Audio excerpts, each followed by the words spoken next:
See these two diamonds? Look closely. Can you tell them apart? One came out of an African mine, the other came from a small city in Henan, China. Same structure, same composition. A gemologist with 30 years experience couldn't separate them with the naked eye. And that's the problem. 20 years ago, if you had flown over Zhejiang County in central China, you would have only seen chili fields. The same county now makes more diamonds than South Africa, Botswana and Russia combined. Synthetic diamonds chemically identical to anything dug out of an African mine. And that's the reason the entire diamond market fell apart. Yet, nobody talks about it. China didn't wake up one morning wanting to kill this market. The collapse of the entire industry is just collateral damage, a side effect of chasing something worth far more than every diamond ring on the planet. The truth is that diamonds became one of the most strategic materials on Earth. In this video, I'm going to show you how Chile County took a century-old monopoly apart and why Beijing suddenly decided it wanted to own this entire industry. Because what China is really building in Henan has very little to do with jewelry. It's about who controls the material that the next generation of technology depends on. My name is Bertrand, and I've been doing business in Asia for 26 years. What I see from the inside is what I share on this channel. If that's useful to you, subscribe.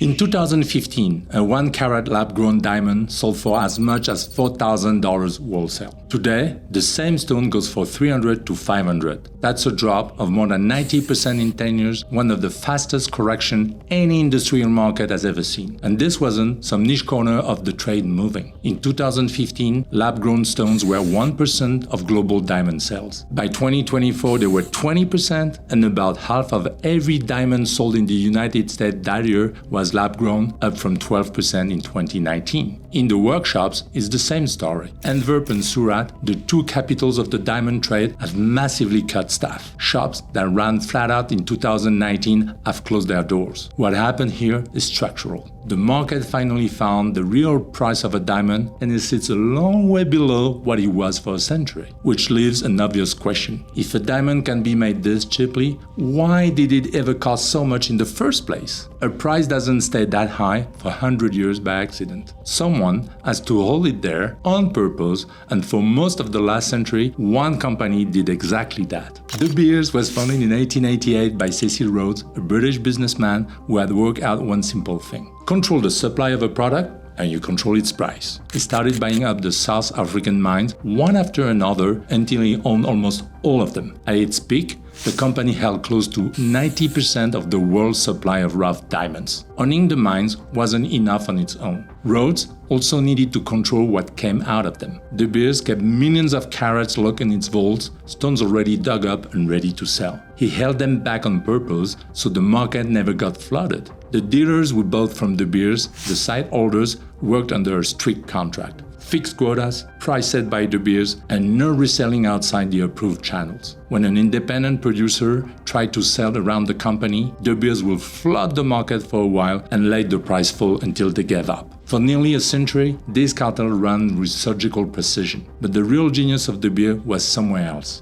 In 1947, the company brought in an ad agency called N.W. Ayer to fix a very concrete problem. Americans weren't buying enough diamonds. The answer came back in 4 words: a diamond is forever. It was later named the ad slogan of the century. That campaign convinced an entire civilization that a diamond ring was the only serious way to propose and that you never resell a diamond. It stays on the finger, out of the market for good. De Beers controlled demand just as tightly as it controls supply. Pure marketing, and marketing that brought in billions. This is the company that ran the global diamond trade for over a century. De Beers was printing money right up to 2023, a clean $72 million profit. Then he fell off a cliff. 25 million lost in 2024, 511 million lost in 2025. Its book value dropped from $9.2 billion to $2.3 billion in 3 years. And Anglo-American, its parent company, has written the value down 3 years in a row and now wants out. Yes, when value depends on artificial scarcity, it has one obvious weak point. All it takes is someone who figures out how to make more faster, and the whole thing comes apart. China made its first synthetic diamond in 1963, the fifth country to pull it off after the United States, Sweden, South Africa, and the Soviet Union. It was an industrial problem. Every heavy industry runs on diamond. You needed to cut, drill, and grind metal, and nothing else is hard enough to do the job. The problem was that China, cut off from the West at that time, couldn't buy a single gram of it from anyone. Henan became the center of that effort with Zhejiang at its core. Decade after decade, the factories there refine a process called HPHT, high pressure, high temperature. You put carbon in a press. You apply the kind of pressure you will find 150 kilometers underground. You take the temperature past 1400 degrees, the carbon crystallizes and a diamond forms. In nature, that takes more than 1 billion years. In the factory, it takes 7 days. For 50 years, those presses produce abrasive powder almost entirely for industrial use. The turn came around 2015, when the presses got more precise and the process got tighter. Chinese engineers pushed the purity and the crystal size far enough to cross the gem quality line almost by accident. The industrial byproduct had become a jewel. Within a decade, the region's output multiplied by 300. Today, China makes more than 60% of the world's lab-grown diamonds, over 22 million carats a year of gem-quality rough alone. It runs 95 to 98% of global industrial production,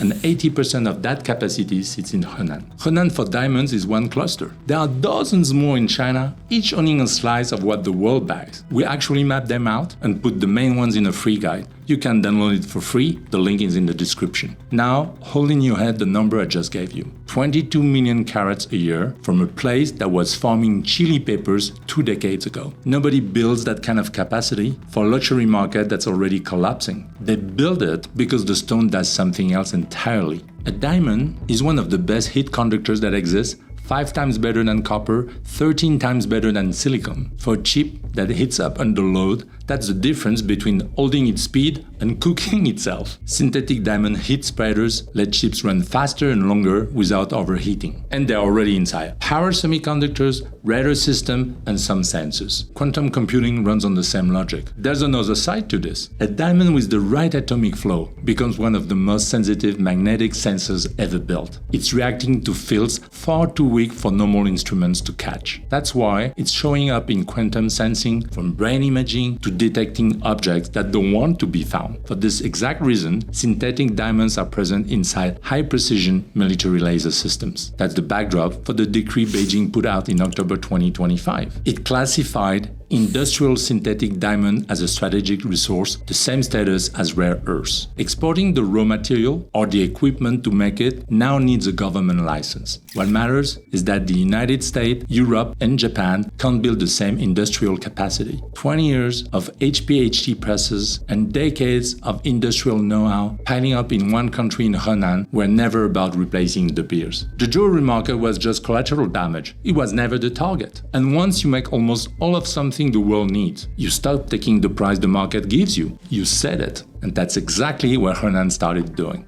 In March 2026, several Henan factories informed the customers of price increases of around 15% on large single crystals. The reason they gave was the rising cost of equipment and raw materials. That's the polite version. The honest one is that customers change. The old buyers were jewelers, and jewelers had nothing left to spend. The new buyers make chips, and they can pay. When you're the only real source and your client suddenly has deeper pockets, you stop apologizing for the price and start setting it. At Statrys, we help entrepreneurs set up and run companies in Asia, so we see this from the customer side. The price note arrives, the business owner reads 15% increase and realizes they never had a second supplier. That's the day a cheap component stops being cheap and there's nothing to do but pay. You can watch that flip on the stock market. In a single week, shares in Zhejiang Huifeng Diamond Technology climbed 51%. Another maker, SF Diamond, rose 40%. Both companies confirm that diamond passed the test as heat spreaders for premium chips, with the first commercial orders already being delivered. Nvidia meanwhile, said its Vera Rubin chips will move into mass production in the third quarter of 2026, possibly with a composite diamond cooling solution. The market repriced them when the stone stopped being a gem and became a component, which leaves one obvious problem. Beijing spent October 2025 locking this material down to keep it away from the American and European industries. So, how does a Chinese factory end up cooling Western chips? Well, the rule was written with care. They restricted the raw crystal and the machines that grow it, the ability to make your own. China is happy to sell the finished components that sits directly on the chip. You get the product, but not the factory. Meanwhile, the jewelry side has fallen somewhere strange. Even the people paid to tell real from fake walk away from the distinction. The GIA, the lab widely seen as the industry referee, stopped using its diamond grading system for lab-grown stones. You don't grade a bar of steel on its color. You ask the price per kilo and place the order. De Beers spent a century selling scarcity. That scarcity was never sitting in the stone. It lived in the supply chain, the one thing De Beers controlled and nobody could copy. The moment Zhe Chang took the source of that chain, the value walked out of the door with it. The diamond was only the first domino. Polysilicon for solar panels, rare earths for magnets, lithium for batteries, the pattern repeats every time. A material the world treats as rare, hard to make, and China builds the industry